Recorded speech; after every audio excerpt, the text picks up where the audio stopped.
भक्तों, सर्वप्रथम कोटि कोटि वंदन उस परम कल्याणमयी शक्ति को जो इस संपूर्ण सृष्टि का आधार है। आप सभी भक्तों को इस पुण्य तिथि के अवसर पर ज्येष्ठ मास की पावन कथा के श्रवण में हृदय से स्वागत करती हूँ। भक्तों, आज का दिन है शुक्रवार और तिथि है चतुर्थी। एक अत्यंत पुण्यदायी दिन है। इस शुभ संयोग में हम पहले चतुर्थी तिथि की कथा सुनेंगे और फिर सुनेंगे शुक्रवार व्रत की महिमा और अंत में जेठ मास कथा अध्याय 4 का श्रवण करेंगे। भक्तों, चतुर्थी तिथि भगवान श्री गणेश जी को समर्पित होती है। संकष्टी चतुर्थी के दिन उपवास कर गणपति की पूजा और चंद्रमा के दर्शन से सभी संकटों का नाश होता है।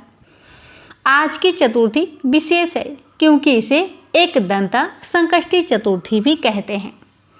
भगवान श्री गणेश, जिनका एक दंत और विशाल मस्तक ज्ञान और विवेक का प्रतीक है, वे अपने भक्तों के समस्त विघ्न हर लेते हैं। तो आइए प्यारे भक्तों, हम संकष्टी चतुर्थी की पावन कथा का श्रवण करते हैं। प्रेम से बोलिए जय श्री गणेश। श्री पार्वती जी ने अपने पुत्र गणेश जी से पूछा कि हे वत्स, जेठ के महीने में चतुर्थी को किसका व्रत और पूजन करना चाहिए? श्री गणेश जी ने कहा, हे महादेव, ज्येष्ठ मास की चतुर्थी को एकदंत गणेश की पूजा और व्रत करना चाहिए। यह चतुर्थी का व्रत और पूजा सौभाग्य को बढ़ाने वाला है। इस दिन शुद्ध घी से बने पकवानों का भोग लगाना चाहिए। अब आपसे इस व्रत की कथा को कहता हूँ, सो आप सुनो। बहुत समय पहले पृथु राजा के शासन काल में एक ब्राह्मण रहता था। उसका नाम जयदेव था। उसके 4 बेटे थे।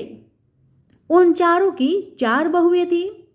बड़ी बहू बचपन से ही यह व्रत करती थी। जब ज्येष्ठ का महीना आया तो बड़ी बहू ने अपनी सास से कहा, माँ, मैं सदा से यह व्रत करती हूँ, इसलिए मुझे यह व्रत करने की आज्ञा दीजिए। बहू की इस बात को उसके ससुर ने सुन लिया। ससुर बोला कि बहू, यह तुम्हारी उम्र खाने पीने की है। इस उम्र में तुम्हें व्रत उपवास नहीं करना चाहिए। ससुर के कहने से बहू ने व्रत नहीं किया। कुछ समय बाद उस बहू के पुत्र हुआ। पुत्र के विवाह योग होने पर उसके माता पिता ने उसका विवाह रचा दिया। व्रत के टूट जाने से गणेश जी रुष्ट हो गए थे और विवाह के बाद पुत्र का अपहरण हो गया। पुत्र को ना पाकर सब और हाहाकार मच गया। पुत्र की माता भी विलाप करने लगी। अपने ससुर से बोली कि आपने मेरा व्रत छुड़ा दिया। इससे कुपित होकर गणेश भगवान ने मेरे पुत्र का हरण कर लिया है। यह सुनकर उसका ससुर भी बहुत दुखी हुए। अब तो हर मास की चौथ को गणेश जी का व्रत सब लोग ने करना आरंभ कर दिया। कुछ समय बाद गणेश जी एक गरीब ब्राह्मण के रूप में भिक्षा मांगने उनके घर पर आए। भिक्षा मांगने पर जयदेव की बहू ने ब्राह्मण का पूजन सत्कार कर पेट भर उसे भोजन कराया। उसकी श्रद्धा पूर्वक सेवा भावना से गणेश भगवान प्रसन्न हो गए और बोले कि मैं तुम्हारे पर बहुत प्रसन्न हूँ, तुम इच्छित वर मांगो। जयदेव की पुत्र बहू ने हाथ जोड़कर प्रार्थना की कि यदि आप प्रसन्न हैं तो विवाह के तत्काल बाद खोए हुए मेरे पति को दिलाकर मुझे सौभाग्य प्रदान करे। ब्राह्मण ने कहा कि तुझ पतिव्रता नारी की इच्छा शीघ्र पूर्ण होगी। कुछ दिनों बाद उसका पति घर पर आ गया। जयदेव की पुत्र बहू ने अपने पति को पाकर प्रसन्नता के साथ व्रत पूजन तथा मांगलिक कार्य संपन्न किए। दोनों लोगों का कल्याण तथा सुख समृद्धि और सौभाग्य चाहने वाले को यह व्रत अवश्य करना चाहिए। प्रेम से बोलिए गणेश भगवान की जय। अब आइए सुनते हैं शुक्रवार दिन होने के कारण शुक्रवार संतोषी माता की कथा। कथा इस प्रकार है। एक बुढ़िया माई थी। उसके 7 लड़के थे। 6 कमाने वाले थे और एक निकम्मा था। कमाता कुछ नहीं था। बुढ़िया माई अपनी 6 बेटों के लिए भोजन बनाती थी और उनको भोजन कराती, और उनसे जो कुछ जूठन बचती वह 7वें बेटे को देती थी। एक दिन 7वां बेटा अपनी पत्नी से बोला, देखो मेरी माँ को मुझ पर कितना प्रेम है। वह बोली, क्यों नहीं, सबका जो जूठा तुमको खिलाती है। वह बोला, ऐसा नहीं हो सकता, मैं जब तक अपनी आंखों से ना देख लूं, मैं मान नहीं सकता कि मेरी माँ मेरे साथ ऐसा कर सकती है। कुछ दिन बाद त्योहार आया। घर में 7 प्रकार के भोजन और चूरमे के लड्डू बने। अब सबसे छोटे लड़के ने, यानी कि 7वें लड़के ने, अपना सिर दुखने का बहाना बनाया और पतला चादर ओढ़कर रसोई घर में सो गया, ये देखने के लिए कि मेरी माँ मुझे जूठे भोजन देती है या फिर बनाई हुई ताजी भोजन देती है। लड़का झूठ मूठ का सोने के नाटक करके रसोई घर में सोया हुआ है। वह पतले चादर के अंदर से सब कुछ देख रहा था। तभी 6 भाई भोजन करने आए। उसने देखा माँ ने उनके लिए सुंदर आसन बिछाया, नाना प्रकार की रसोई परोसी और आग्रह करके उन्हें जिमाया, और वह देखता रहा। जब 6 भाइयों ने भोजन करके उठा, तब माँ ने क्या किया कि उनकी बची हुई भोजन, जूठी भोजन थालियों में से इकट्ठा करके सभी लड्डुओं के टुकड़ों को उठाकर एक लड्डू बनाया, और सभी जूठन को साफ करके बुढ़िया ने अपने सबसे छोटे लड़के को पुकारा, बेटा 6 भाई भोजन करके चले गए, अब तू ही बाकी है, उठ और खाना खा ले। तब वह बेटा कहने लगा, माँ मुझे आज भूख नहीं लगा है, मुझे भोजन नहीं करना, मैं अब जहाँ नहीं रहूंगा, मैं परदेश चला जाऊंगा। अपने बेटे की बातें सुन माँ ने कहा, बेटा तू कल जाना चाहता है ना, कल क्यों जाएगा, तुम आज ही चला जा। तब बेटा बोला, हाँ माँ मैं आज ही चला जा रहा हूँ। यह कहकर वह घर से निकल गया। चलते समय पत्नी की याद आई। वह गौशाला में उपले थाप रही थी। वहां जाकर वह बोला, हम जावे परदेश, आवेंगे कुछ काल, तुम रहियो संतोष से, धर्म अपनो पाल। पत्नी बोली, जाओ पिया आनंद से, हमरो सोच हटाए, राम भरोसे हम रहे, ईश्वर तुम्हें सहाय। 2 निशानी आपन, देख धरो में धीर, सुधी मती हमारी, बिसारियो रखियो मन गंभीर। पति बोला, मेरे पास तो कुछ नहीं, यह अंगूठी है, सुले और अपनी कुछ निशानी मुझे भी दे। पत्नी बोली, मेरे पास क्या है, यह गोबर से भरा हाथ। यह कहकर पति की पीठ पर गोबर के हाथ की थाप मार दी। अब पति चल दिया। चलते चलते दूर देश पहुंचा। वहां एक साहूकार की दुकान थी। वहां जाकर कहने लगा, भाई मुझे नौकरी पर रख लो। साहूकार को जरूरत थी तो वह बोला, रह जाओ। लड़के ने पूछा, तनख्वाह क्या दोगे? तो साहूकार ने कहा, तुम्हारा काम देखकर तब हम दाम देंगे। साहूकार की नौकरी मिली। वह सुबह 7 बजे से 10 बजे तक नौकरी करने लगा। कुछ दिनों में दुकान का सारा लेन देन, हिसाब किताब, ग्राहकों को माल बेचना, सारा काम करने लगा। साहूकार के 7-8 नौकर थे। वे सब चक्कर खाने लगे। यह तो बहुत होशियार बन गया है। सेठ ने भी काम देखा और 3 महीने में ही उसे आधे मुनाफे का हिस्सेदार बना लिया। वह कुछ वर्ष में ही नामी सेठ बन गया और मालिक सारा कारोबार उस पर छोड़कर चला गया। इधर पति की अनुपस्थिति में उसकी पत्नी को सास ससुर दुख देने लगे। सारी गृहस्थी का काम करा के उसे लकड़ी लेने जंगल में भेजते हैं। इस बीच घर के आटे से जो भूसी निकलती उसकी रोटी बनाकर रख दी जाती और उसके साथ ही फूटे नारियल की नारेली में पानी। एक दिन वह लकड़ी लेने जा रही थी। रास्ते में बहुत सी स्त्रियां संतोषी माता की व्रत करते दिखाई दी। वह लड़की खड़ी होकर कथा सुनने लगी और पूछा, बहनों तुम किस देवता की व्रत करती हो और उसके करने से क्या फल मिलता है।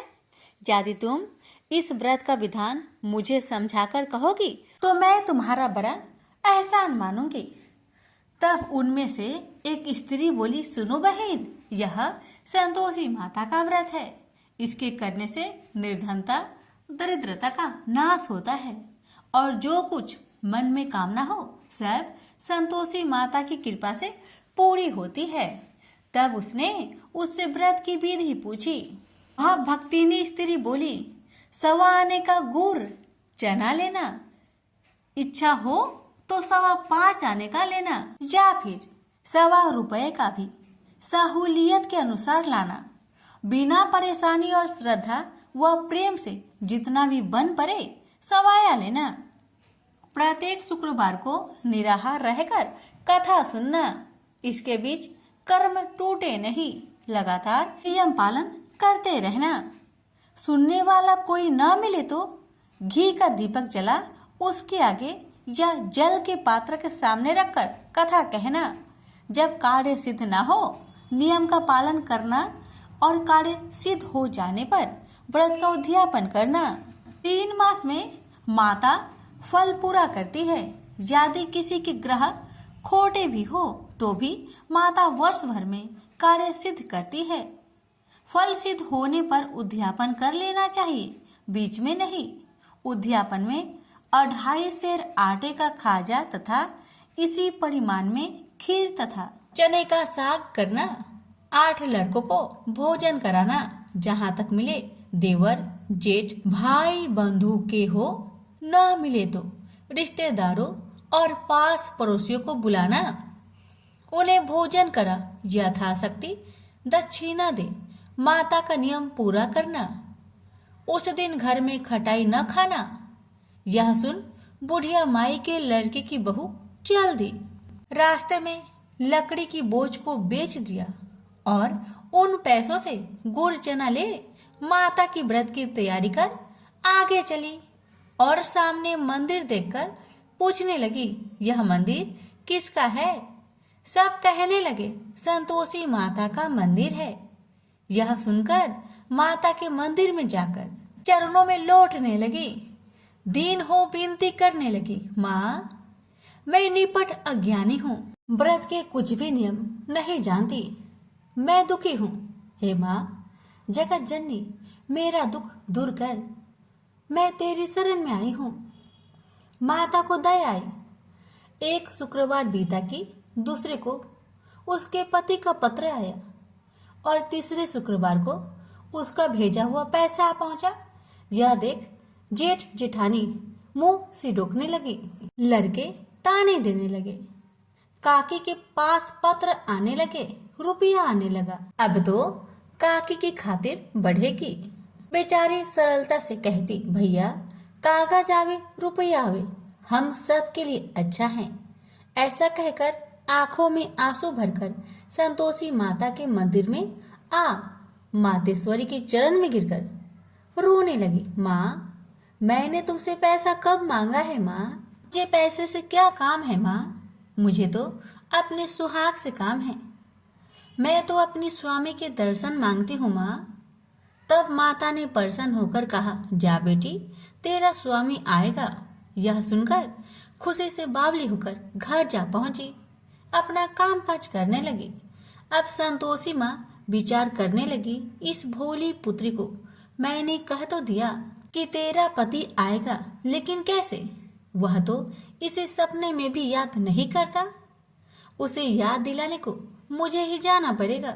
इस तरह माता जी उस बुढ़िया के बेटे के पास जा सपना में प्रकट हो कहने लगी, साहूकार के बेटे तुम सो रहा है या जागता है। वह कहने लगा, माता मैं सोता भी नहीं जागता भी नहीं, कहो क्या आज्ञा है।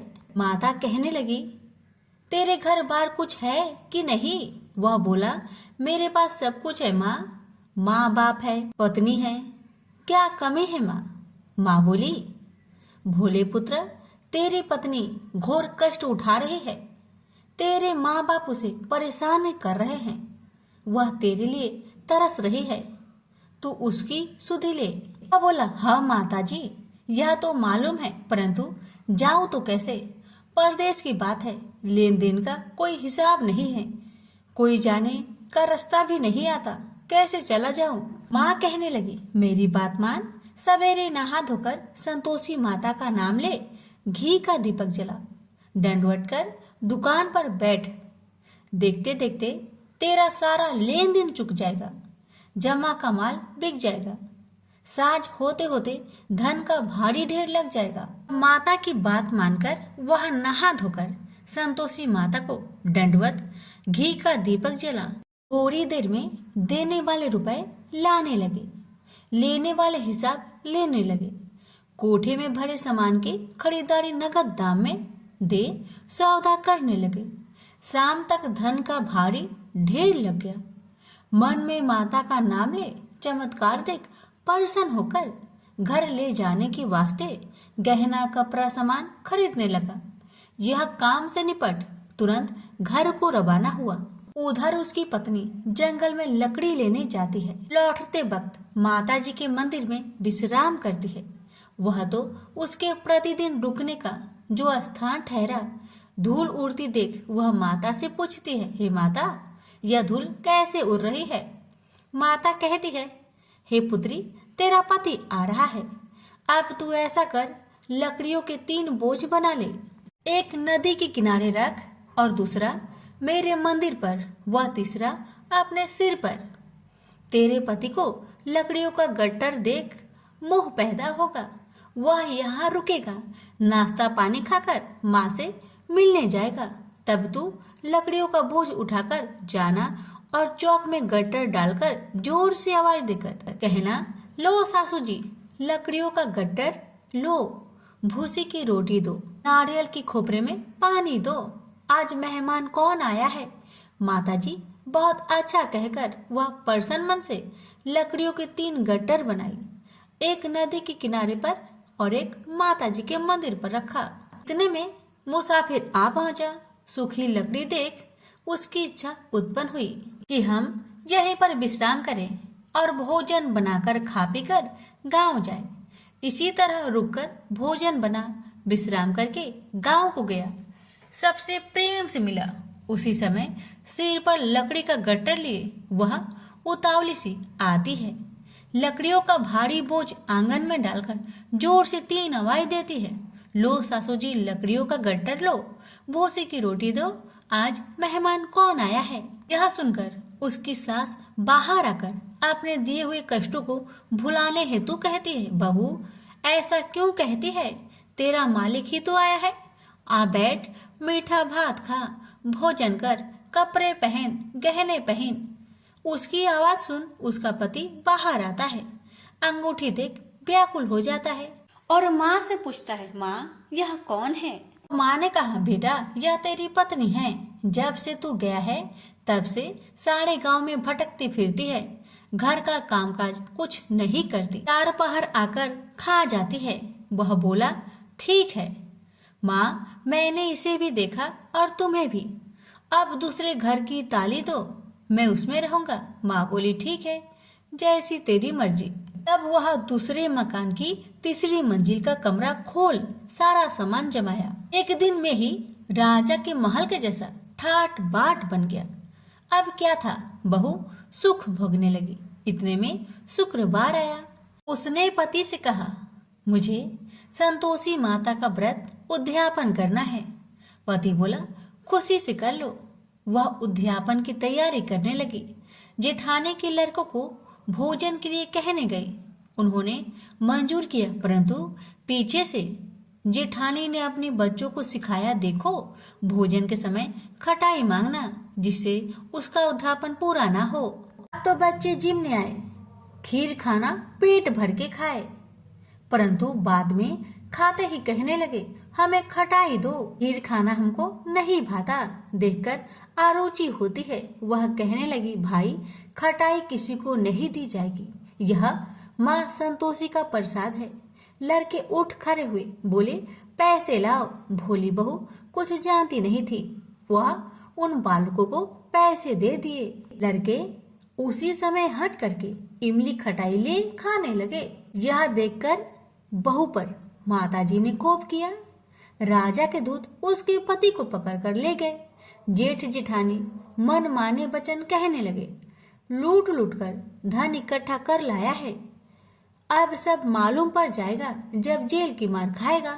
बहू से यह सहन नहीं हुआ। रोती हुई बहू माताजी के मंदिर गई, कहने लगी, हे माता, तुमने क्या किया? हंसाकर अब भक्तों को रुलाने लगी। माता बोली, बेटी, तूने उद्यापन करके मेरा व्रत भंग किया है। वह कहने लगी, माता, मैंने कुछ अपराध किया है क्या? मैंने तो भूल से लड़कों को पैसे दे दिए थे, मुझे क्षमा करो, मैं फिर तुम्हारा उद्यापन करूंगी। माँ बोली, अब भूल मत करना। माँ कहती है, अब भूल नहीं होगी, अब बतलाओ वो कैसे आएंगे? माँ बोली, जा पुत्री, तेरा पति तुझे रास्ते में आता मिलेगा। वह निकली, राह में पति आता मिला। वही पूछी, कहाँ गए थे? वह कहने लगा, इतना धन जो जमाया है उसका टैक्स राजा ने मांगा था, वह भर नहीं गया था। वह परेशान हो बोली, भला हुआ, अब घर को चलो। कुछ दिन बाद फिर शुक्रवार आया। फिर वह बोली, मुझे माता का उद्यापन करना है। पति ने कहा, करो। पत्नी फिर जेठ के लड़कों को भोजन को कहने गई। ठानी ने एक दो बातें सुनाई, सब लड़कों को सिखाने लगी, तुम सब लोग पहले ही खटाई मांगना। लड़के भोजन से पहले कहने लगे, हमें खीर नहीं खाना, हमारा जी बिगड़ता है, कुछ खटाई खाने को दो। वह बोली, खटाई किसी को नहीं मिलेगा, आना हो तो आओ। वह ब्राह्मण के लड़के को लाकर भोजन कराने लगी। यथाशक्ति दक्षिणा की जगह एक एक फल उन्हें दिया। संतोषी माता प्रसन्न हुई। माता की कृपा होते ही 9वें मास में उसके चंद्रमा के समान सुंदर पुत्र प्राप्त हुआ। पुत्र को पाकर प्रतिदिन माताजी के मंदिर में जाने लगी। माँ ने सोचा, यह रोज आती है, आज क्यों न आए, इसके घर चलो। यह विचार कर माता ने भयानक रूप बनाया। गुड़ चने से सना मुख, ऊपर सूर्य के समान होठ, उस पर मक्खियां भीन भीन कर रही थी।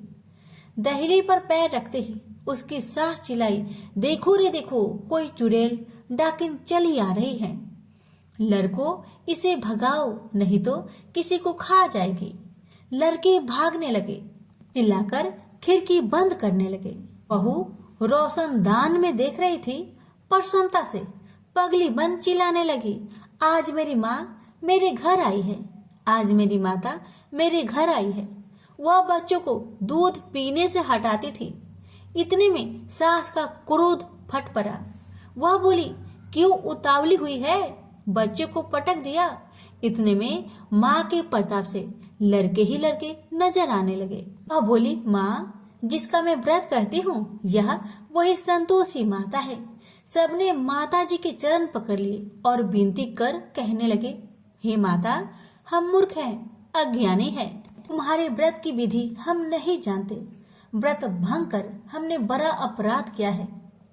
जग माता, आप हमारा अपराध क्षमा करो। इस प्रकार माता प्रसन्न हुई। बहू को प्रसन्न हो जैसा फल दिया, वैसा माता सबको दे। जो पढ़े उसका मनोरथ पूर्ण हो, जो सुने उसका भी मनोरथ पूर्ण हो। प्रेम से बोलिए संतोषी माता की जय। भक्तों, अब जब हमने चतुर्थी और शुक्रवार व्रत की कथाएं श्रवण कर ली है, तो चलिए हम प्रवेश करते हैं जेठ मास की पवित्र कथा अध्याय 4 में। जैसा कि हम जानते हैं कि जेठ मास में धर्म, दान और उपवास का विशेष महत्व है। यह मास तप, संयम और सेवा का प्रतीक है। तो आइए भक्तों, मन को एकाग्र करके श्रद्धा से श्रवण करते हैं जेठ मास कथा अध्याय 4। प्रेम से बोलिए हरे कृष्णा। भक्तों, सूत जी कहते हैं, मुनिवर उस समय अपने भक्तों के चित्त में अलौकिक भक्ति का प्रादुर्भाव हुआ। देख भागवत वत्सल, श्री भगवान अपना धाम छोड़कर कहाँ पधारे। उनके गले में बनमाला शोभा पा रही थी। श्रीअंग सजल जलधारा के समान श्याम वर्ण था। उस पर मनोहर पीताम्बर सुशोभित था। कति प्रदेश करण धन की लड़ियों से सुसज्जित था। सिर पर मुकुट की लटक और कानों में कुंडलों को झलक देखते ही बनती थी। वे त्रिभंग ललित भाव से खड़े हुए चित्त को चुराए लेते थे। बच स्थल पर कौस्तुभ मणि दमक रही थी। सारा श्री अंग हरि चंदन से चर्चित था। उस रूप की शोभा क्या कहे। उसने तो मानो करोड़ों कामदेवों की रूप माधुरी छीन ली थी। वे परमानंद चिन्ह मूर्ति, मधुराति मधुर, मुरलीधर ऐसे अनुपम छवि से अपने भक्तों के निर्मल चित्तों में आविर्भूत हुए। भगवान के नित्य लोक निवासी लीला परिकर उद्धव आदि वहां गुप्त रूप से उस कथा को सुनने के लिए आए हुए थे। प्रभु के प्रकट होते ही चार और जय जय जय जय हो की ध्वनि होने लगी। उस समय भक्ति रस का अद्भुत प्रवाह चला। बार बार अबीर, गुलाल और पुष्पों की वर्षा तथा शंख ध्वनि होने लगी। उस सभा में जो लोग बैठे थे उन्हें अपने देह, गेह और आत्मा की भी कोई सुधि ना रही। उनकी ऐसी तन्मयता देखकर नारद जी कहने लगे, मुनीश्वरगण, आज सप्ताह श्रवण की मैंने यह बड़ी ही अलौकिक महिमा देखी। यहाँ तो जो बड़े मूर्ख, दुष्ट और पशु पंछी भी है, वे सभी अत्यंत निष्पाप हो गए हैं। अतः इसमें संदेह नहीं कि कलिकाल में चित्त की शुद्धि के लिए इस भागवत कथा के समान मत्रे लोक में पाप पुंज का नाश करने वाला कोई दूसरा पवित्र साधन है। मुनिवर, आप लोग बड़े कृपालु हैं।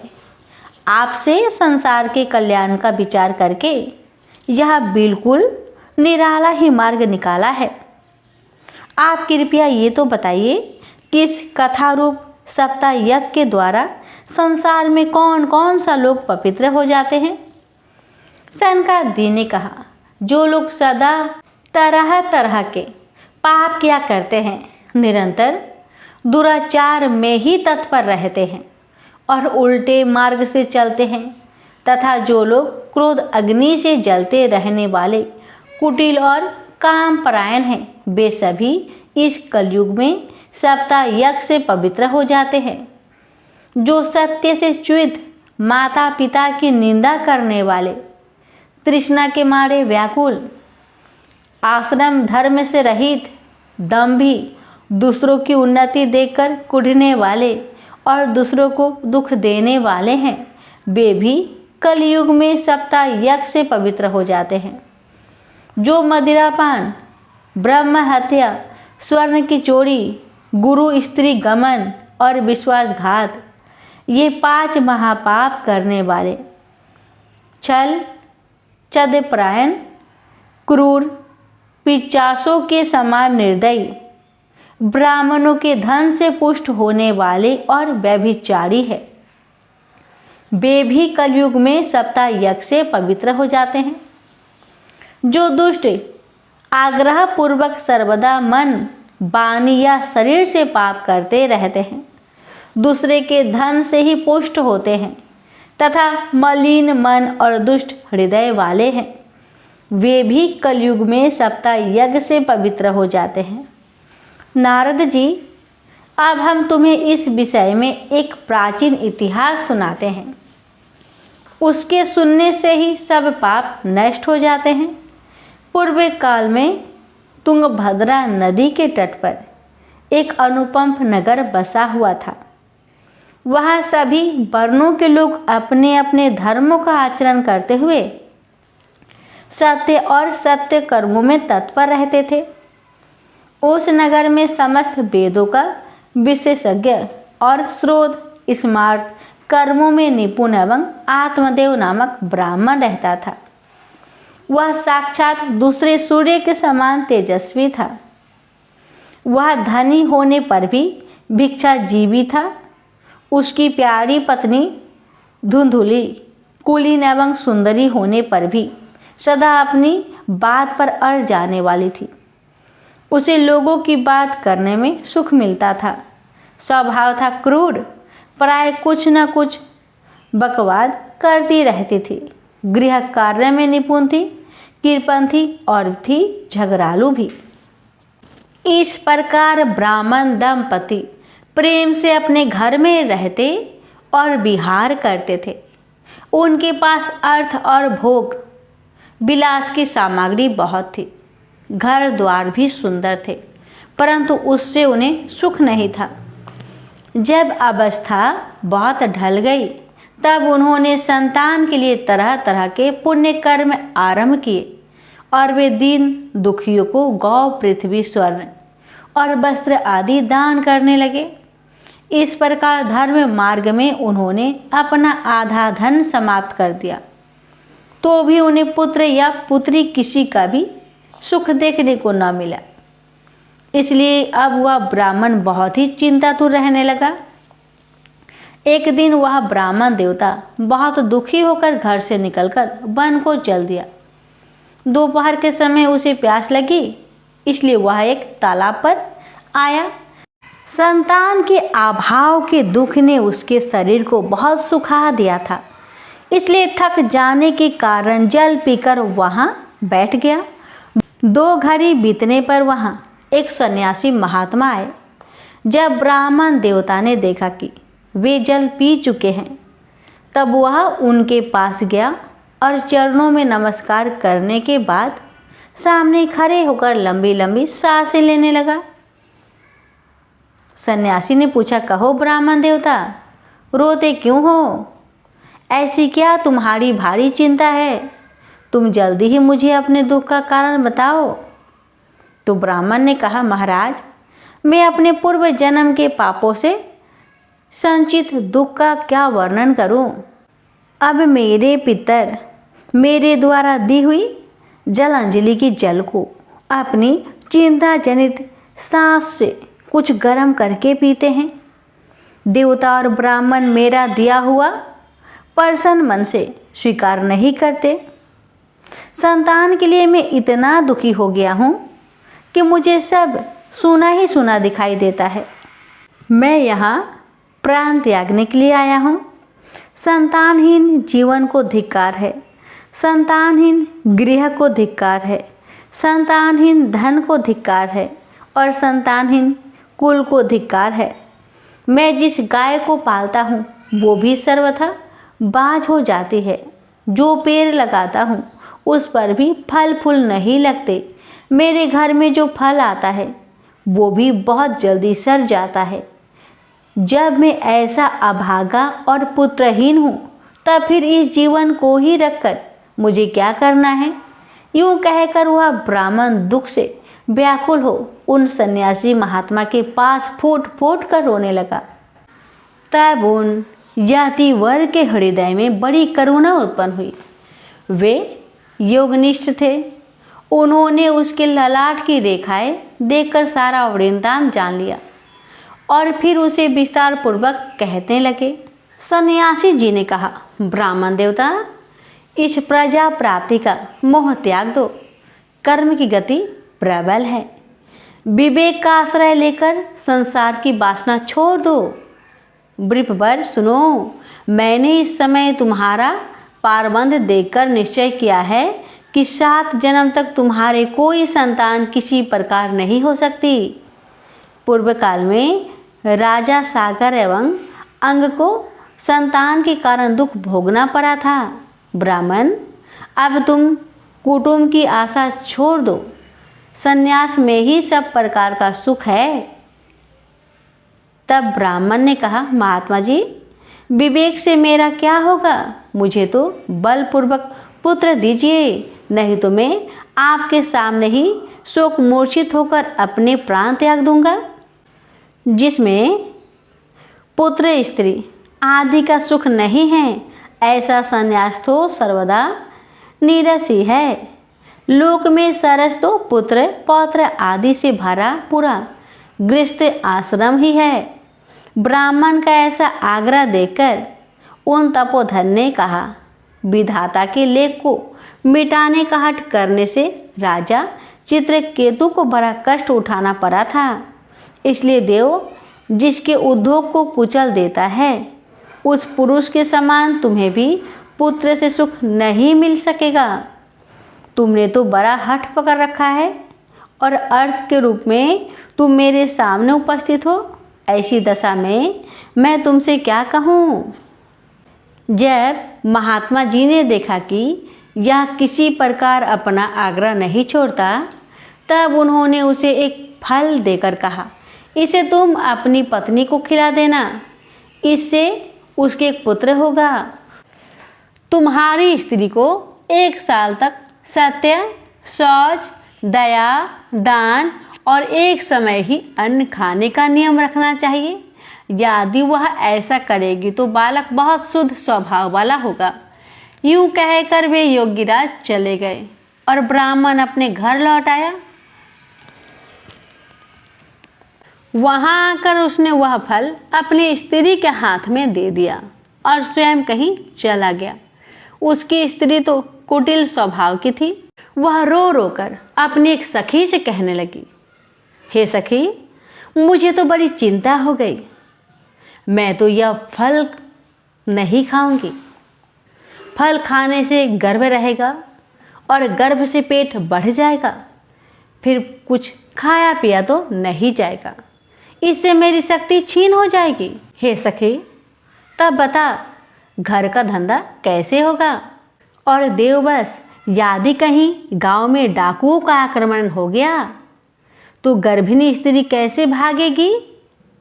यदि सुखदेव जी की तरह यह गर्भ भी पेट में ही रह गया तो इसे बाहर कैसे निकाला जाएगा। और कहीं प्रसव काल के समय वह डेरा हो गया तो फिर प्राणों से ही हाथ धोना पड़ेगा। यो भी प्रसव के समय बड़ी भयंकर पीड़ा होती है। मैं सुकुमारी भला ये सब कैसे सह पाऊंगी।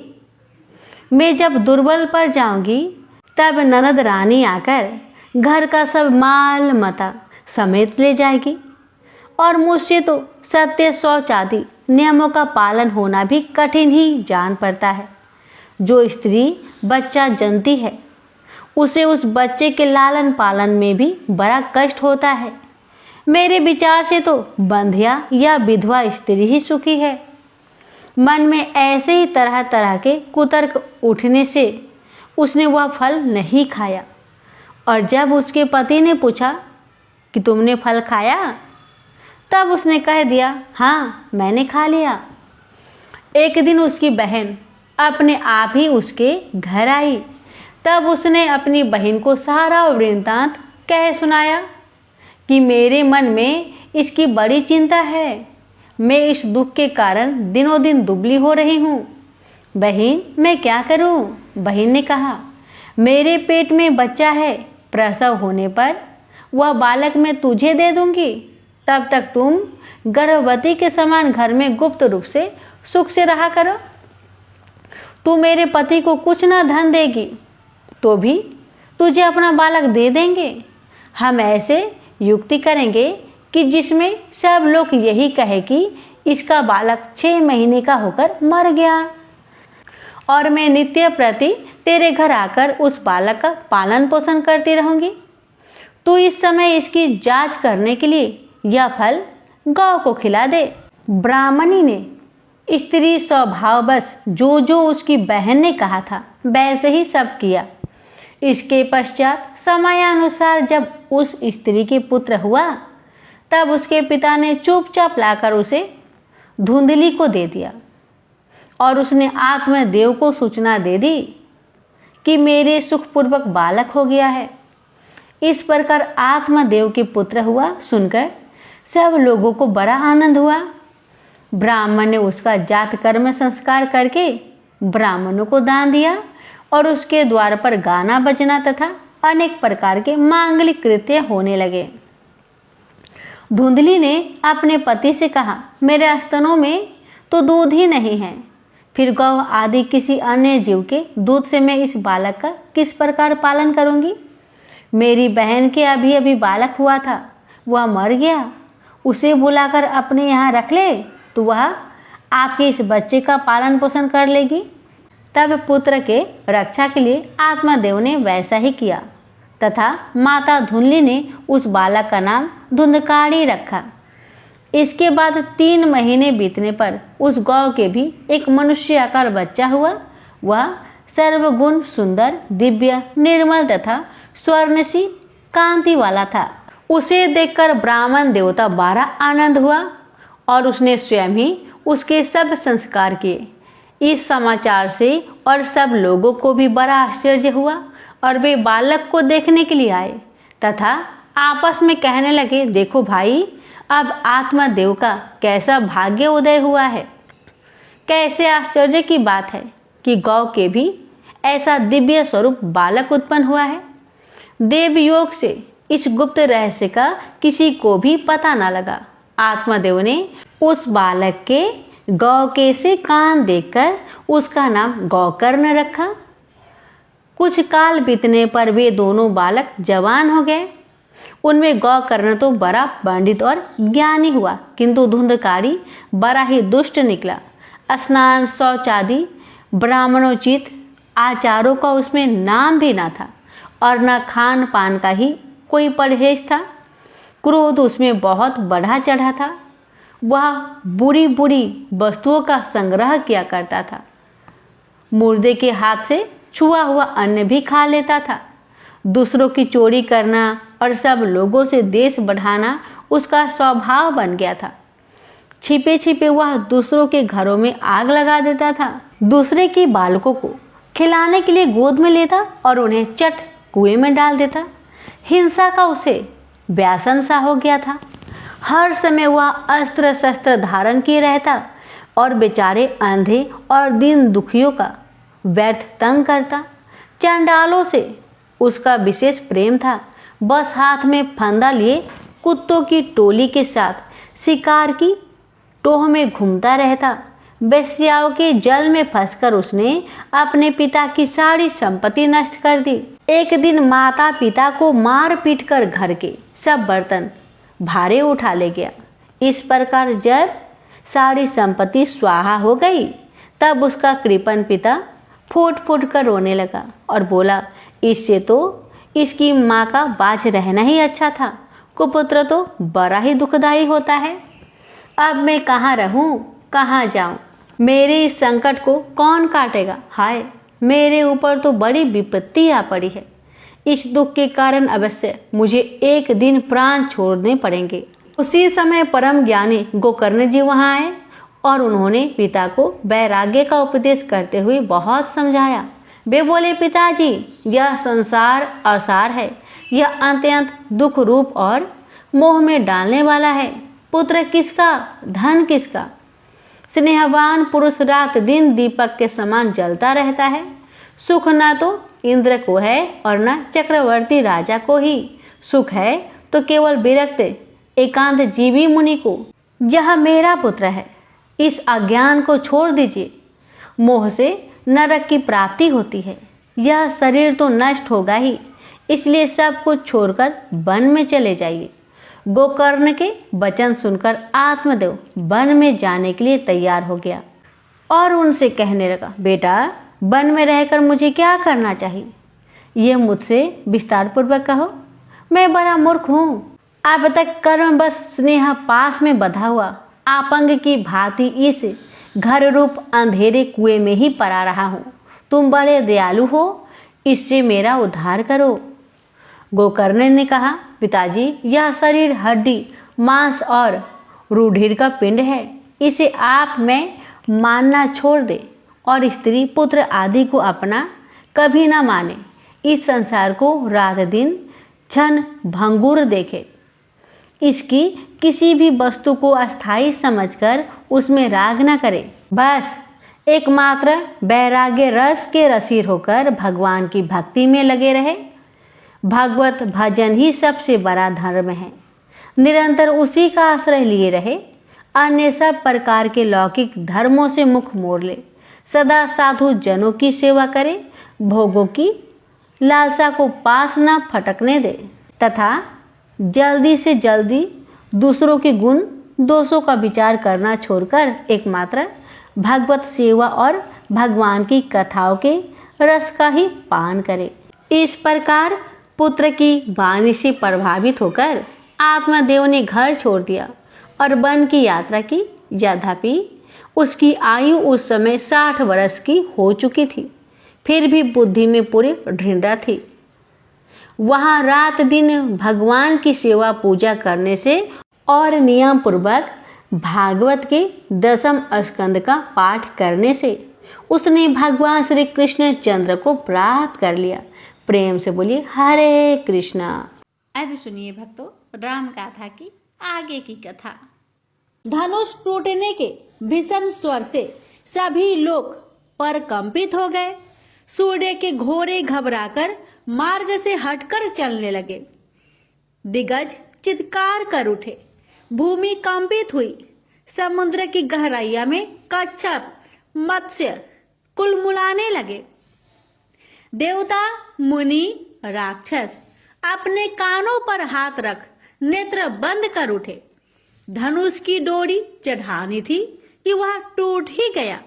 देवताओं ने हर्षित होकर पुष्प वर्षा की। गंधर्व नित्य गान करने लगे। राजा जनक हर्षातिरेक में अपने सिंहासन से उठ खड़े हुए। सीता का मन प्रफुल्लित हो गया और नगरवासी हर्ष से नाचने लगे। सबके मन की इच्छा पूरी हो गई। धनुष भंग होते ही चहु और प्रसन्नता का वातावरण बन गया। चारण भाट स्तुति गान करके रघुकुल के महान वंश की गौरव गाथा का बखान करने लगे। अनेक प्रकार के वाद्य यंत्र से स्वर लहड़ियां गूंजने लगी। सीता की प्रसन्नता का तो वर्णन नहीं किया जा सकता था। वे अब समीप जाकर अपने वर को वरमाला पहनाकर अधिकृत करने को उत्सुक है। विलंब उन्हें असहनीय हो रहा था। माता का संकेत पाकर सीता सखियों सहित वरमाला लेकर हंसने की चाल से राम की ओर चल पड़ी। मन में कन्या सुलभ संकोच है, परंतु वे उत्साह में भी है। जो मनोकामना पूरी होने पर मनोवांछित वर मिलने पर होता है। राम के समीप पहुंचकर सीता ने पलकें उठाकर उस मोहिनी छवि को देखा और सकुचाकर जयमाला राम के गले में डाल दी। देवों ने दुदुभी बजाई और पुष्प वर्षा करके श्री हरि के मानव रूप के विवाह का आनंद व्यक्त किया। यह परिणय बहु प्रतीक्षित था। अत्याचारी शक्तियों से त्रस्त तीनों लोगों को भयमुक्त करने और पृथ्वी का भार हरण करने के लिए सीता राम का एकीकरण अनिवार्य था। सीता अब राम की हो गई। जनक का संताप मिट गया। उन्हें एक खेद था कि सभा में राम के होते हुए भी वे अधीर होकर कुछ कटु वचन कह गए, जबकि वे जानते थे कि राम की वहां उपस्थिति का कारण ही सीता और उनका परिणय था।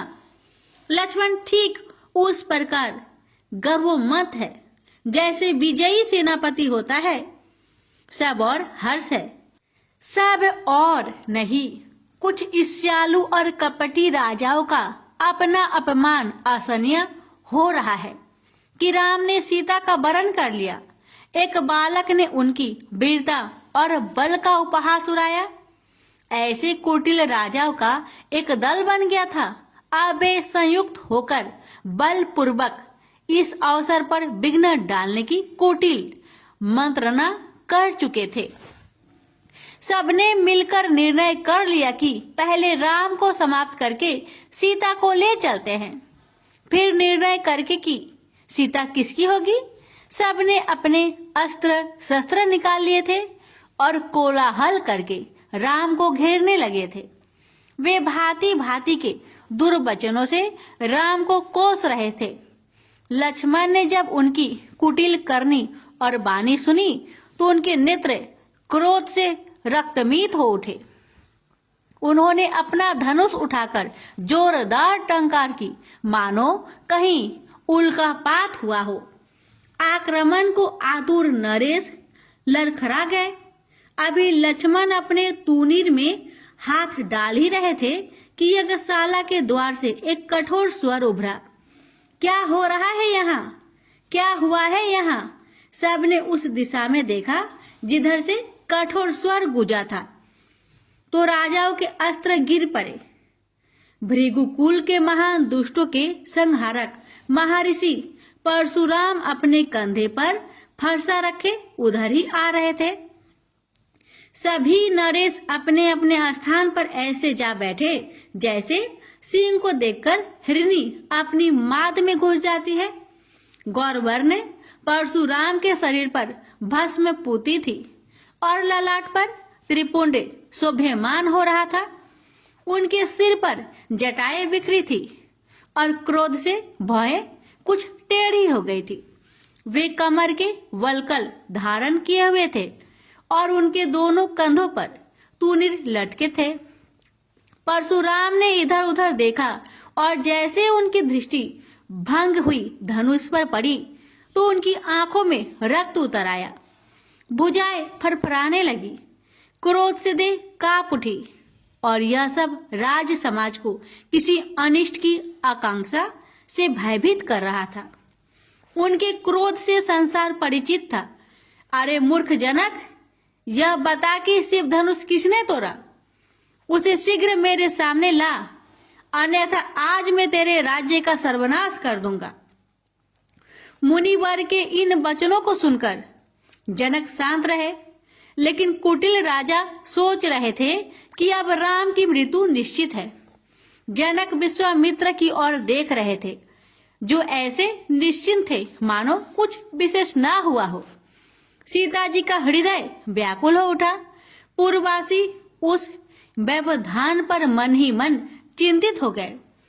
परशुराम के क्रोध से संसार क्या तीनों लोग परिचित थे। उन्होंने पिता के कहने पर फरसे से अपनी माता का सिर काट दिया था, तो दयालुता की तो बात ही क्या थी। 21 बार भूमि को रक्त से स्नान करा चुके थे। वे शिव के अनन्य भक्त थे और भंग धनुष पर उनका प्रेम इसी कारण था। अब क्या होगा? मुनि गरज रहे थे, बार बार फरसा चमका रहे थे। वे मदमस्त हाथी की भांति इधर से उधर भूमि रौंद रहे थे। राम ने सबको भयभीत देखा। जानकी और उनके परिवार व पूर्ववासियों को व्याकुल देखा तो विनीत मुद्रा में हाथ जोड़कर मुनि परशुराम के सम्मुख आए। कैसी मनुज लीला थी प्रभु की, स्वयं ही स्वयं के समक्ष विनीत है। वे दो दिखाई दे रहे थे, परंतु एक थे जो जानते थे वे इस अद्भुत दृश्य पर पुलकित है। जो नहीं जानते थे उनके लिए यह बड़ी चिंता का विषय है। हे महामुने, इस परम पावन शिव धनुष को तोड़ने का साहस कोई आपका प्रिय सेवक ही कर सकता है। अब आपकी क्या आज्ञा है, मुझे कहिए, राम ने कहा। परशुराम अत्यंत क्रोध में आ गए और कहने लगे, सेवक तो वह होता है जो स्वामी को कष्ट नहीं देता, और जो कष्ट देता है वह शत्रु है। जिसने भी शिव धनुष को तोड़ा है वह मेरे सामने आ जाए, अन्यथा मेरा क्रोध समस्त समाज को विनष्ट कर देगा। यहाँ से कोई जीवित नहीं जाएगा। राम कुछ कहते इससे पहले ही लक्ष्मण ने हंसकर कहा, मुनिवर, हमने बचपन में अनेक धनुहिया तोड़ डाली, पर किसी ने भी और न कभी आपने ऐसा क्रोध आया। इसी धनुष में ऐसी क्या विशेषता है जो आप इतने उग्र हो रहे हैं? हमारे लिए तो सभी धनुष एक जैसे हैं। इस पुराने धनुष के टूट जाने से कोई बड़ी हानि तो नहीं हो गई। श्री राम ने तो इसे यूं ही दबाया था और यह टूट गया। डोरी चढ़ाते ही यह तो वृद्ध की भांति मुरझा गया। परशुराम को लक्ष्मण के वचनों ने और भी क्रोधित कर दिया। वे अपना फरसा लेकर लक्ष्मण पर चढ़ दौड़े, लेकिन बीच में हाथ जोड़कर राम आ गए और अपनी गंभीर विनयी वाणी से मुनिवर को शांत किया, परंतु लक्ष्मण कहाँ मानने वाले थे। मुनि की प्रत्येक अभिमान भारी बात को उन्होंने कटाक्ष में उत्तर दिया और बार बार उन्हें कुपित करने लगे। परशुराम विचित्र सी स्थिति में फंस गए। लक्ष्मण की बातें उद्दंडता और उपहास भरी लगती थी, जो उनके क्रोध को भड़काती थी, परंतु राम की शालीनता उन्हें शांत कर देती थी। लक्ष्मण आज कुछ अलग ही लीला दिखा रहे थे। वे मुनि की क्रोध रूपी अग्नि में कटाक्ष रूपी घी डाल देते थे और राम उसमें विनय रूपी जल डालकर उसे मंद कर रहे थे। परशुराम तार गए कि वे दोनों भाई उनसे खिलवाड़ कर रहे हैं, तो उनका क्रोध और भी भड़क उठा। वे फरसा लेकर युद्ध को तत्पर हो गए। अब लक्ष्मण का वध उन्हें अवश्य भावी लगने लगा, अन्यथा उनकी कीर्ति धूमिल हो जाएगी। परंतु राम फिर बीच में आ गए। उन्होंने पहले तो लक्ष्मण को मौन किया और फिर मुनि परशुराम की वंदना की, तो परशुराम भड़क उठे। वाह, तुम दोनों भाई बड़े चतुर हो। एक मुझे बागबान चुभाता है और दूसरा मेरे चरण पकड़कर क्षमा मांगता है। राम, तुम सभ्य सुशील हो, अतः तुम पर मेरा रोष नहीं है। शरणागत को मैं कुछ नहीं कहता, परंतु इस लक्ष्मण को आज मेरे क्रोध से कोई भी नहीं बचा सकता। यह बात कुटिल और विषैली वाणी बोलता है। तुम मेरे सामने से हट जाओ और इस उद्दंड को दंड देने दो। राम ने पुनः पुनः मुनिवर से क्षमा याचना की, परंतु मुनिवर का अभिमान है बढ़ता ही जा रहा था। वे राम की विनय को उनकी भीरुता समझ बैठे, अतः क्रोध में और भी आगे बढ़कर अभिमान भरे शब्दों में कह दिया, अब मुझे लक्ष्मण के साथ उसके भाई को भी दंडित करना होगा, जो बाधा बन रहा है। परशुराम के अभिमान को राम लक्ष्मण ने चरम पर ला दिया। यही तो चाहते थे। श्री राम अपने ही स्वरूप में वे अभिमान का अंश नहीं देख सकते। वे जैसे दर्पण के समक्ष खड़े होकर अपने दोषों का शुद्धिकरण कर रहे थे। राम का यह कौतुक बड़ा संदेशात्मक। परशुराम और राम एक है, दोनों ही अवतार है। पृथ्वी लोक में मानव रूप लेकर परशुराम के रूप में पहले आ गए और कुछ माया जनित विकारों जैसे अभिमान से ग्रस्त हो गए हैं। राम उनका शुद्धिकरण कर रहे हैं। क्रोध पर विनय का प्रभाव नहीं हुआ तो अब स्वयं रोष में आ गए। यह क्षत्रियोचित रोष है। बोले मुनिवर, हम रघुवंशी हैं, हम ब्राह्मण का निरादर नहीं करते और न आपका कर रहे हैं। आप हमें युद्ध के लिए ललकार रहे हैं, जो हमारा सहज स्वभाव है। हम रघुवंशी युद्ध काल को भी संतुष्ट करने में समक्ष है। युद्ध तो हमारा कर्म है। आप हमें सहस्त्र बाहु समझ रहे हैं। हमने धनुष शोभा के लिए नहीं रखे हैं। इस तूनीर के प्रत्येक बाण का फन उन अभिमानियों के दर्प को खंडित करने के लिए है, जो अपने बल की अपने ही मुख से प्रशंसा करते हैं। बालक अपराध करे तो उसे क्षमा कर देना ही साधुता है। साधु हठ करे तो क्षत्रिय को भी वेदों ने कुछ अधिकार दिए हैं। राम की रोष भरी वाणी ने मुनि परशुराम के अंतर में जागृत अभिमान को सुसुप्त कर दिया। उनके ज्ञान चक्षु खुल गए। वे राम की महिमा व लीला का उद्देश्य समझ गए। राम इस संसार में मानव तन लेकर इसलिए तो आए हैं, इस संसार में शांति और मर्यादाओं की स्थापना करें। परशुराम मर्यादा के प्रतिकूल हो रहे थे। एकाएक उन्हें सद्मार्ग दिखाई दिया और उनका अंतकरण शुद्ध, निर्मल व अभिमान रहित हो गया। नेत्र में प्रेम छलकाया। उनके दोनों हाथ जुड़ गए। राम का प्रभाव जानकर ऐसा होना स्वाभाविक है। वे राम की स्तुति करने लगे और कृतज्ञ हो उठे कि उन्होंने समय रहते सचेत कर दिया, अन्यथा वह विकार तो उन्हें और भी पतित कर देने वाला था। राज समाज चकित है। जनक जी हर्षित है और सीता का हृदय तो गर्व से प्रफुल्लित हो रहा है। महामुनि परशुराम के समक्ष नत है। अलौकिक दृश्य है। देवतागण राम की वंदना कर रहे हैं। परशुराम सिर झुकाकर सभा स्थल से बाहर चले गए और सियावर रामचंद्र की जय से समस्त दिशाएं गुंजयमान हो उठी। राजा जनक अब समय नहीं गंवाना चाहते थे। उन्होंने तत्काल मुनि विश्वामित्र के पास आकर उनकी स्तुति की और मार्गदर्शन की इच्छा प्रकट की।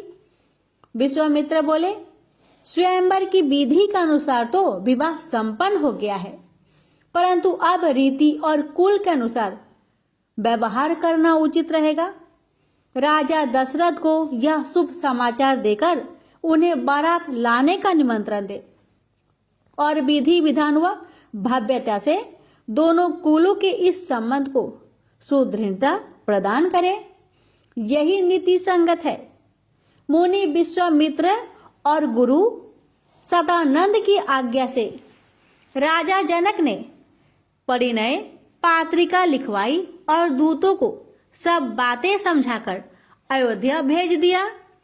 अब सीता राम के विवाह की विधिवत तैयारी होने लगी। यज्ञ में आए कुछ राजा तो उस भव्य विवाह की आनंद लेने के लिए अतिथि बन रह गए और जिनके हृदय पर सांप लौट रहे थे उन्होंने वहां से जाने में ही भलाई समझी। संयुक्त आक्रमण की जो योजना बनी थी उसकी अब कोई चर्चा भी नहीं कर रहा था। सबने देख लिया था कि जिन्हें बालक समझ रहे थे वे बालक नहीं थे। जहां राम की विनम्रता में भी वीरता थी, वहीं लक्ष्मण तो स्वभाव से ही युद्ध प्रिय लगते थे। जनकपुरी को सजाया जाने लगा। स्वयंवर में सीता को मनोवांछित वर तो मिल गया, परंतु अभी परिणय मिलन की प्रतीक्षा थी। क्षण क्षण युग के समान प्रतीत हो रहा था, परंतु सामाजिक वर्जनाएं तो निभानी ही होगी। सखिया छेड़ती तो सीता खिन्न भी हो जाती। जनक के दूत अयोध्या पहुंच गए और प्रवेश द्वार से ही नगरी की शोभा देख हर्षित हो गए। जनकपुरी से कम भव्य नहीं अयोध्या, इंद्र की अमरावती नगरी भी इनकी शोभा के समक्ष फीकी है। राज द्वार पर द्वारपालों ने जो स्वागत किया वह अवध की सभ्यता और अतिथि देवो भव की परंपरा का प्रतीक है। दूतों ने अपना परिचय और उद्देश्य बता दिया कि द्वारपाल हर्ष से भर उठे। तत्काल राजा दशरथ को उनकी आगमन का सूचना दी गई। राजा ने सम्मान सहित दूतों को दरबार में बुलाया तो दूतों ने सादर प्रणाम कर वह पत्रिका उन्हें सौंपी। राजा ने पत्र पढ़ा तो उनका हृदय आनंद से हिलोरे लेने लगा। ऐसी शुभ पत्रिका जिसमें समस्त निधियां शब्दों में पिरो दी गई। लाने वाला दूत तो जैसे साक्षात ईश्वर के दूत थे। राजा दशरथ दूतों की प्रशंसा में भाव विभोर हो उठे। दूत चकित थे कि संसार में ऐसी भी राजा है जो साधारण दूत को भी इतना सम्मान देते हैं। रघुकुल वास्तव में ही वंदनीय है, जहां छोटे बड़े का भेद नहीं। दशरथ ने सबकी कुशल क्षेम पूछी। अपने नयनतारों राम लक्ष्मण के विषय में पूछा तो दूतों ने धनुष यज्ञ में उन दोनों की प्रभुताई का ऐसा विशद वर्णन किया कि दशरथ गर्व से भर उठे।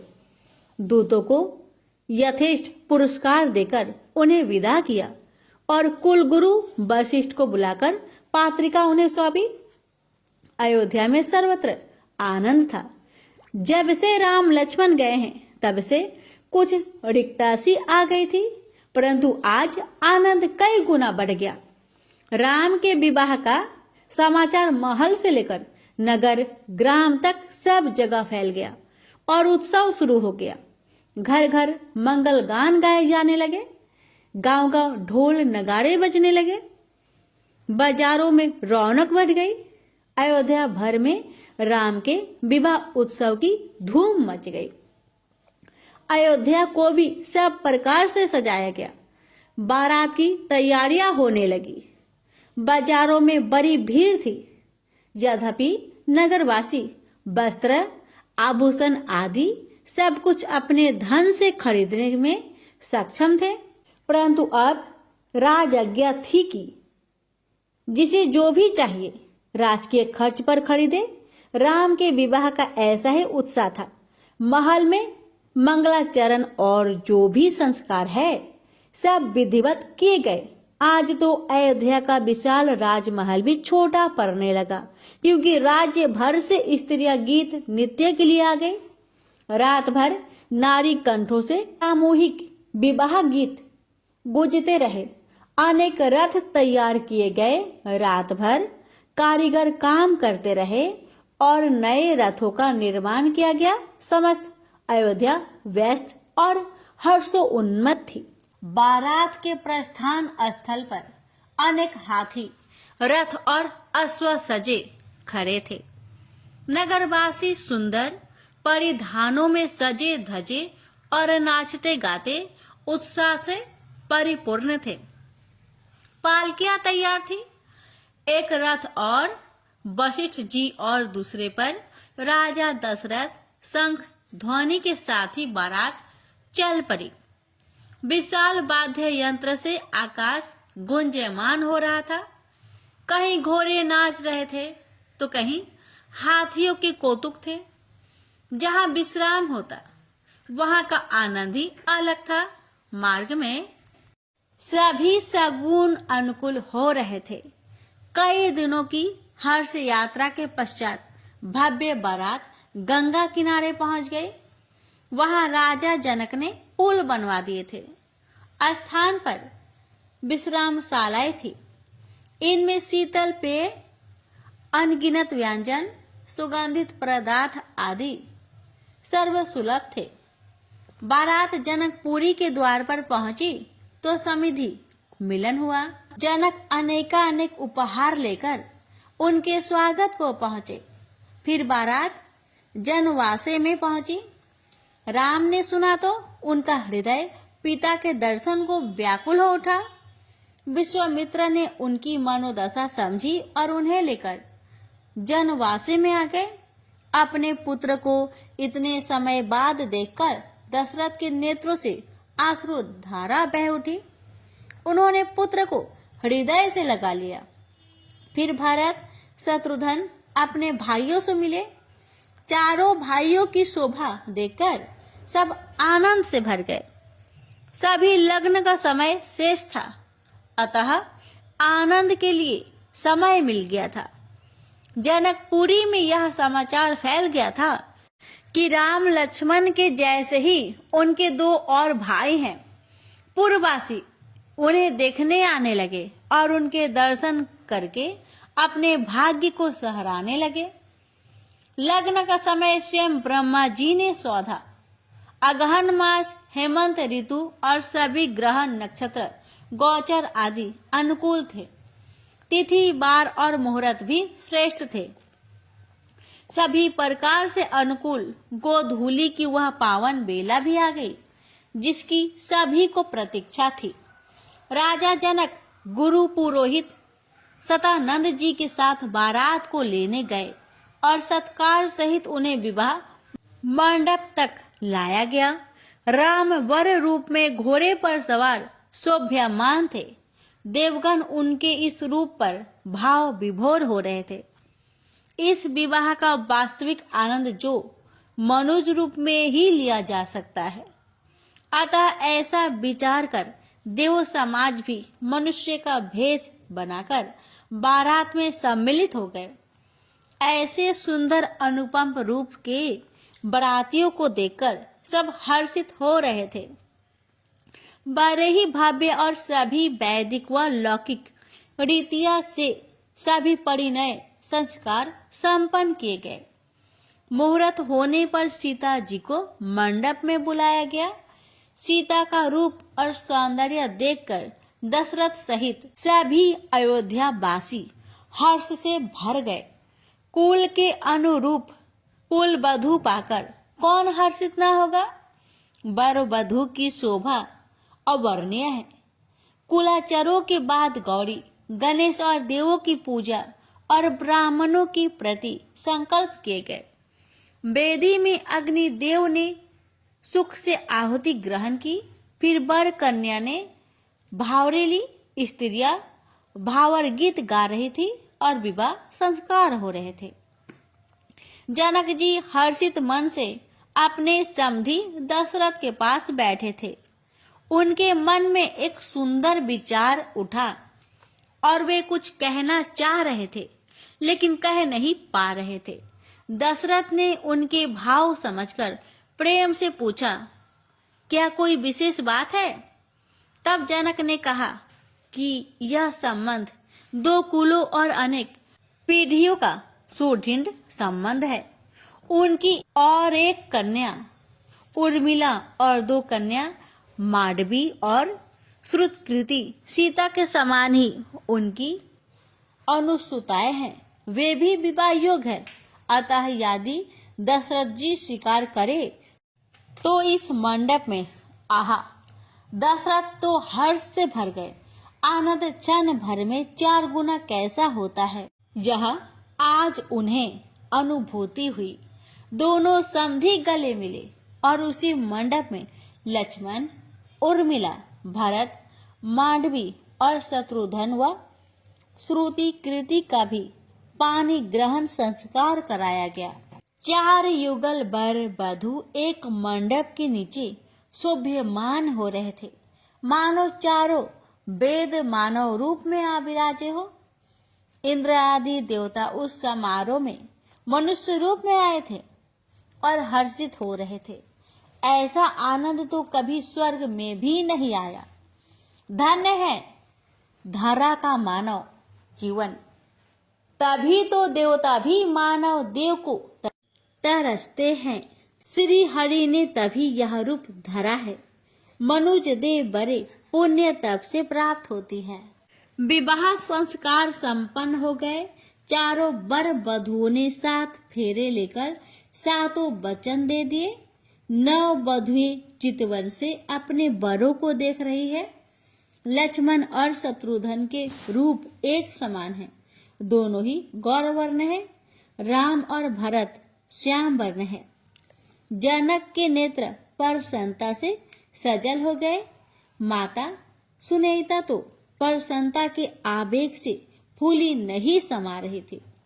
सखिया मंगल गान कर रही थी और बारात आनंद में मगन थी। यह विवाह नहीं, महाविवाह था। जनकपुरी नित्योषी हो गई। वर वधू नित्य नए संस्कार कर रहे थे। कभी इस मंदिर कभी उस मंदिर में पूजन हो रहा था और बारातियों का आनंद तो कौन कहे। सतरस व्यंजन चतुर रसोई द्वारा बनाए जाते, जिन्हें खाकर पेट तो भर जाता, लेकिन मन की इच्छा वैसी रहती। भांति भांति की खेल तमाशे, स्वांग, सत्संग, नृत्य आदि की व्यवस्था थी। जिसकी जैसी रुचि थी वह वहां आनंद ले रहा था। कहीं मल्लयुद्ध थे तो कहीं तलवारबाजी का कौशल। दिन और रात ऐसे ही आनंद में बीत रहे थे। जनकपुर की नारियां इस अवसर पर सुहावनी गालियां भी दे रही थी, जो बारातियों को आनंदित करती थी। देवगणों के लिए यह सब कौतुक थे। उन्हें इन मानवीय व्यवहारों में बड़ा आनंद आ रहा था। इस विवाह में तो हर क्षण आनंद था। कई दिन इसी प्रकार बीते।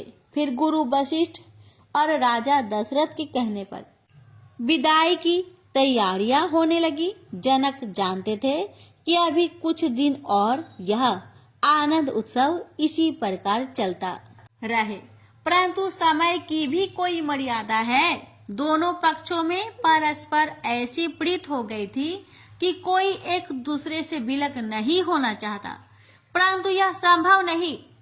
राजा जनक ने भरपूर दान दहेज देकर अपनी प्रतिष्ठा के अनुसार समधी को संतुष्ट किया। सुनेता सीता सहित अपनी पुत्रियों को शिक्षा दे रही थी कि ससुराल में उनके क्या कर्तव्य है। विदाई का समय बड़ा भावुक होता है। पुत्रियों को विदा करते समय जनक सुनैना का हृदय व्यथित हो रहा था, परंतु कन्या प्राय धन है और जग की इस रीति को निभाना ही होता है। घराती बराती गले मिल रहे थे।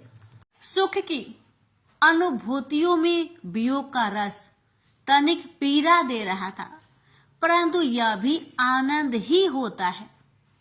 सब प्रकार से संतुष्ट दोनों पक्ष अब ऐसे घुल मिल गए थे मानो जल में जल मिल गया हो। विदाई के समय करुण दृश्य उत्पन्न हो गया। बारात अयोध्या की ओर चल पड़ी। वर वधू अब रथों में है और अवसर मिला है तो कुछ संकोच दूर हो रहे हैं। राम जानकी की तो महिमा ही अपार है। अयोध्या में आगबानी भी भव्य हुई। महारानी कौशल्या सहित रानियों ने 9 वधुओं को कुल रीति से अंतपुर में पहुंचाया। अयोध्या नगरी में हर्षोल्लास छाया हुआ था। याचकों को तो आज ही दरिद्रता मिट जाने की आशा थी। चारण भाट यशोगान गा रहे थे। 9 वधुओं की मुंह दिखाई, कंकर कीरा आदि ऐसी पारंपरिक रीतियां थी जिन्हें देखकर देवगण कौतूहल में थे। अयोध्या संपूर्ण हो गई थी। इन सब के बीच मुनि विश्वामित्र तो ऐसे श्रद्धेय हो रहे थे कि सब उनकी स्तुति करते थक नहीं रहे। उनके आशीर्वाद से आज अयोध्या ने यह महाउत्सव देखा था। घर घर मंगल गान हो रहे थे। जब से राम और सीता, लक्ष्मण और उर्मिला, भारत और मांडवी तथा शत्रुघ्न और श्रुत कीर्ति विवाह के पश्चात बारात के साथ लौटकर अयोध्या आए तो वहां आनंद की वर्षा हो रही थी। नित्य ही मंगल उत्सव हो रहे थे। प्रकृति ऐसे अनुकूल हुई कि धन धान्य में निरंतर वृद्धि होने लगी। यह होना ही था। लक्ष्मी जी स्वयं सीता के रूप में वधू बनकर जब से अवध में पधारी थी, चाहू और आनंद था। अब राम तो सबके ही प्राणाधार थे। पूर्ववासी उनके नित्य दर्शन करके सुख प्राप्त करते हैं। अब सभी की हार्दिक इच्छा थी कि राम को युवराज घोषित किया जाए। राजा की यही इच्छा राजा दशरथ के कानों में भी पहुंची और उचित ही जान पड़ी। राम सभी प्रकार से समर्थ थे, योग्य थे। अब राजा दशरथ भी वृद्ध अवस्था की ओर अग्रसर हो रहे थे। अतः इससे अच्छा समय और कब आएगा। राजा ने वशिष्ठ जी से विचार विमर्श किया तो उन्होंने भी इस निर्णय का समर्थन किया। गुरु वशिष्ठ ने विचार कर शुभ लग्न भी निश्चित कर दिया। मंत्री सुमंत को राम के राज्याभिषेक की तैयारियां करने का आदेश व दायित्व दे दिया गया। मंत्री सुमंत हर्ष से भर उठे। यही समय पर सही निर्णय लेने से सही व्यक्ति सदैव प्रसन्न होते हैं। राम के राज तिलक की खबर सारे नगर में फैल गई। अभी राम के विवाह की उत्सव की प्रसन्नता कम न हुई थी कि अब राज तिलक का महा उत्सव बड़े धन्य भागी है। अयोध्या की प्रजा, जब से राम का जन्म हुआ जीवन ही उत्सव हो गए।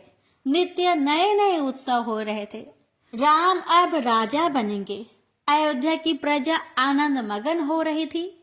सबसे ज्यादा प्रसन्न तो रानी कैकेयी थी। राम उन्हें अति प्रिय है। उनकी प्रसन्नता का ठिकाना ही नहीं।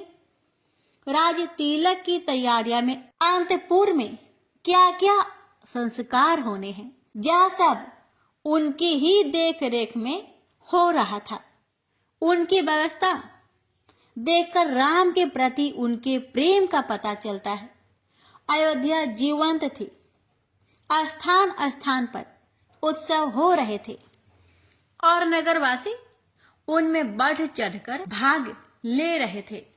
अयोध्या के मित्र राज्यों में भी निमंत्रण पहुंच गए थे, जो वहां भी खुशियां मनाई जा रही थी।